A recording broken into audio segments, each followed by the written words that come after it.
नमस्कार, मैं हूं अंकुर और आप देख रहे हैं सत्य हिंदी। एक नजर अब तक की सुर्खियों पर। मणिपुर हिंसा के मुद्दे पर विपक्षी गठबंधन इंडिया ने मंगलवार को अविश्वास प्रस्ताव पेश कर दिया। कांग्रेस के सांसद गौरव गोगोई ने चर्चा की शुरुआत की और उन्होंने ही विपक्षी गठबंधन की ओर से प्रस्ताव पेश किया। पहले रिपोर्टों में कहा गया था कि चर्चा की शुरुआत राहुल गांधी करेंगे। इस बीच जब चर्चा की शुरुआत गौरव गोगोई ने की तो संसदीय कार्य मंत्री प्रहलाद जोशी ने आपत्ति जताई और पूछा कि 5 मिनट में ऐसा क्या हो गया जिसकी वजह से राहुल गांधी की बजाय गोगोई चर्चा की शुरुआत करने जा रहे हैं। उन्होंने कहा कि हम तो राहुल गांधी का भाषण सुनने बैठे हैं, वो कहाँ है। उन्होंने कहा कि हम राहुल गांधी का भाषण सुनना चाहते हैं। इस पर हंगामा शुरू हो गया। इस पर गौरव गोगोई ने कहा कि हम लोग तो स्पीकर चैम्बर में होने वाली बात नहीं बताते। इस पर सत्ता पक्ष के सदस्यों ने हंगामा शुरू कर दिया। लोकसभा में मोदी सरकार के खिलाफ विपक्ष के अविश्वास प्रस्ताव पर कांग्रेस सांसद गौरव गोगोई ने मोदी पर निशाना साधते हुए कहा कि हमारे पास उनके लिए 3 सवाल हैं। पहला, वो आज तक मणिपुर क्यों नहीं गए।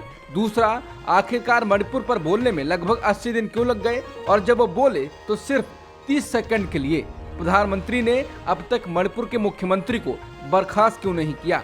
कांग्रेस सांसद गौरव गोगोई ने कहा कि राज्य के सीएम जिन्हें बातचीत का, शांति का और सद्भाव का माहौल बनाना चाहिए था, उन्होंने पिछले 2-3 दिनों में भड़काऊ कदम उठाए हैं जिससे समाज में तनाव पैदा हो गया है। बहस के दौरान गौरव गोगोई ने कहा कि प्रधानमंत्री को यह स्वीकार करना होगा कि उनकी डबल इंजन सरकार मणिपुर में उनकी सरकार विफल हो गई है।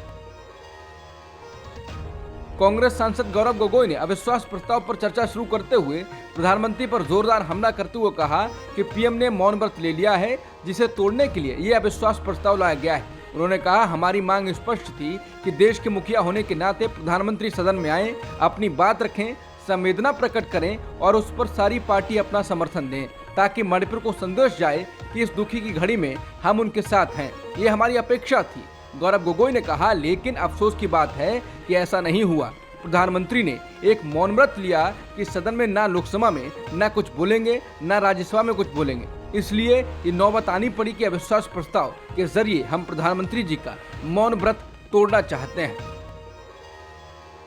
मंगलवार को भाजपा संसदीय बैठक में बोलते हुए प्रधानमंत्री मोदी ने कहा कि अविश्वास प्रस्ताव पर आगामी बहस के बारे में चिंता करने की कोई जरूरत नहीं है। उन्होंने भाजपा सांसदों को आश्वासन दिया कि वो आखिरी गेंद पर छक्का लगाएंगे। जाहिर तौर पर उनका जिक्र 16 घंटे की बहस के बाद प्रस्ताव का जवाब देने के बारे में था। सूत्रों के मुताबिक प्रधानमंत्री मोदी ने आज भाजपा संसदीय दल की बैठक में कहा कि विपक्षी गठबंधन इंडिया 2024 के लोकसभा चुनाव से पहले एक सेमीफाइनल चाहता था और नतीजे सबके सामने हैं। पीएम विवादास्पद दिल्ली सेवा विधेयक पर लड़ाई का जिक्र कर रहे थे जो सोमवार को राज्यसभा द्वारा पारित किया गया था। बता दें, प्रस्ताव पर तीखी बहस के लिए मंच तैयार है जो गुरुवार तक जारी रहने की उम्मीद है, जब पीएम मोदी द्वारा अपना जवाब देने की उम्मीद है। ये बहस कुल 16 घंटे तक चलेगी और इसमें 15 वक्ता होंगे। कांग्रेस नेता गौरव गोगोई ने बहस की शुरुआत की और बीजेपी सांसद निशिकांत दुबे सत्ता पक्ष की ओर से पहले वक्ता होंगे। आम आदमी पार्टी के नेता संजय सिंह ने मंगलवार को यह आरोप लगाया कि बीजेपी के नेतृत्व वाली केंद्र सरकार पार्टी के राज्यसभा सांसद राघव चड्ढा की राहुल गांधी की तरह सदस्यता लेना चाहती है। उन्होंने एक वीडियो संदेश में कहा, देश के गृह मंत्री अमित शाह राघव चड्ढा के पीछे पड़ गए हैं। जैसे झूठा बेबुनियाद केस बनाकर राहुल गांधी की सदस्यता ली, ऐसे ही राघव की सदस्यता लेना चाहते हैं। ये बहुत ही खतरनाक लोग हैं, कुछ भी कर सकते हैं, लेकिन हम लोग आम आदमी के सिपाही हैं। हम इनसे डरते नहीं हैं, इनसे लड़ते हैं और लड़ते रहेंगे। अगर राघव की सदस्यता ली तो राघव फिर चुनकर आएंगे और इनके खिलाफ अपनी लड़ाई लड़ेंगे। अपनी जंग जारी रहेगी। बता दें, सोमवार को राज्यसभा में दिल्ली सर्विस विधेयक पारित हो गया, लेकिन इस दौरान आम आदमी पार्टी के राज्यसभा सांसद राघव चड्ढा विवाद में घिर गए। उन पर 5 राज्यसभा सांसदों ने फर्जी हस्ताक्षर कराने का आरोप लगाकर विशेषाधिकार हनन की शिकायत की।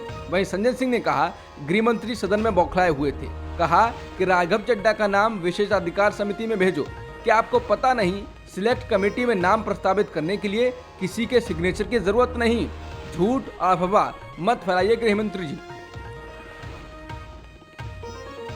पूर्व प्रधानमंत्री मनमोहन सिंह के सोमवार को दिल्ली सेवा बिल पर चर्चा के दौरान राज्यसभा आने को लेकर कांग्रेस और बीजेपी के बीच वार पलटवार शुरू हो गया। कांग्रेस ने तस्वीर को शेयर कर कहा कि इंटीग्रिटी वर्सेस एस्केप, यानी ईमानदारी से काम करने वाला बनाम जिम्मेदारियों से भागने वाला। पार्टी ने इंस्टाग्राम पोस्ट में भी पूर्व पीएम की तस्वीर शेयर करते हुए लिखा, ये 90 साल के हैं, हमारे पूर्व पीएम एक जिम्मेदार नेता हैं। अपनी खराब सेहत और बुजुर्ग होने के बावजूद वो खुद को संसद और अपने कर्तव्यों को पूरा करने से नहीं रोक सके। ईमानदारी और सत्यनिष्ठा ऐसी दिखती है। दूसरी तरफ भारत के पीएम हैं जिनकी देश के प्रति कर्तव्य और जिम्मेदारियां हैं, लेकिन फिर भी वो संसद से खुद को दूर रख रहे हैं, वो भी तब जब हमारे 2 राज्य जल रहे हैं। भगोड़ापन ऐसा ही दिखता है, फर्क महसूस कीजिए। हालांकि बीजेपी ने इसके विपरीत बात करते हुए कहा, ये कांग्रेस की सनक है जो एक पूर्व पीएम को देर रात ऐसे स्वास्थ्य की स्थिति में भी व्हील चेयर पर बैठाए रखा, वो भी सिर्फ अपना बेईमान गठबंधन जिंदा रखने के लिए। बीजेपी ने इसे बेहद शर्मनाक कहा। वहीं राज्यसभा से बिल पारित हो जाने के बावजूद दिल्ली सीएम अरविंद केजरीवाल ने मनमोहन सिंह और शिबू सोरेन का खास आभार जताया। दिल्ली में ट्रांसफर पोस्टिंग का हक उपराज्यपाल को देने वाला विधेयक राज्यसभा से भी पास होने के बाद आम आदमी पार्टी ने कहा है कि आगे की लड़ाई वो अदालत में लड़ेगी। दिल्ली सेवा बिल लोकसभा में पहले ही पास हो चुका है। राज्यसभा में पर्ची के जरिए इस बिल पर वोटिंग हुई।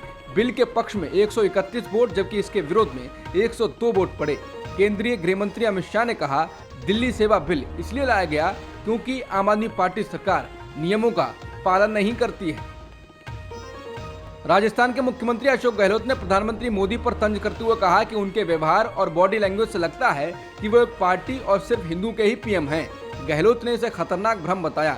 गहलोत ने कहा कि मोदी को विदेश में सिर्फ इसलिए सम्मान मिलता है क्योंकि लोग जानते हैं कि वो महात्मा गांधी के देश से हैं, जहां लोकतंत्र को कांग्रेस ने जिंदा रखा है। समाचार एजेंसी पीटीआई के अनुसार अशोक गहलोत जयपुर में सोमवार को एक कार्यक्रम में पहुंचे थे। इस दौरान गहलोत ने पीएम मोदी के महंगे कपड़ों पर तंज करते हुए कहा कि वो मोदी से भी बड़े फकीर हैं। इसके साथ ही उन्होंने दोहराया कि वो कई बार मुख्यमंत्री पद छोड़ना चाहते हैं, लेकिन ये पद उन्हें नहीं छोड़ रहा। अब तक की खबरों में इतना ही। बाकी खबरों के लिए बने रहिए सत्यहिंदी.com के साथ।